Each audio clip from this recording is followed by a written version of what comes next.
3 ans après la signature de l'accord d'Arusha, Parsem estime qu'il faut une évaluation de la mise en application de cet accord.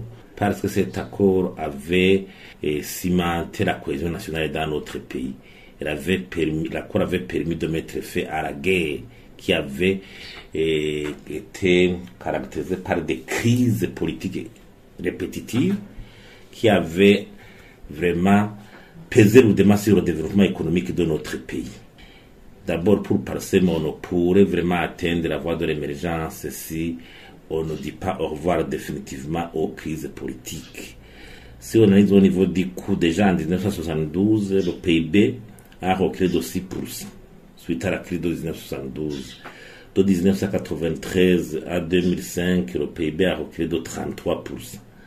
En 2015, le PIB a reculé d'1% et il y a eu une stagnation de la croissance économique.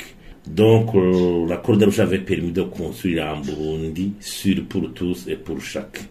Outre le partage du pouvoir pour asseoir la concorde nationale, pour éviter l'exclusion, l'accord d'Arusha avait vraiment signé la renaissance du Burundi parce que il y avait d'autres principes contenus dans l'accord d'Arusha qui devaient être érigés en mode de gouvernement. Donc il s'agissait de l'alternance au pouvoir, la démocratie, les élections, les droits de l'homme, la lutte contre la corruption, l'indépendance de la justice, le développement économique, le partenariat avec nos partenaires techniques et financiers. Mais actuellement, si nous ne faisons pas attention, on dirait que certains de ces principes commencent à se volatiliser. Et l'exclusion commence à être vue par certains comme si elle est en train de réapparaître de plus belle.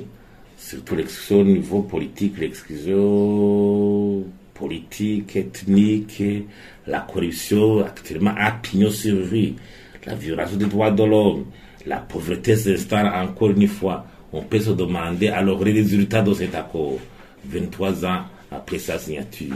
Ça veut dire que nous devons faire une introspection. De telles occasions devraient offrir l'occasion de débattre avec sincérité, avoir un discours des autorités officielles sur l'état de l'Union, sur l'état de la cohésion nationale, parce que l'accord d'Arusha avait complété le déficit constaté dans la charte de l'unité nationale qui n'avait pas permis justement qu'il n'y ait plus de crise politique, notamment celle de 1993.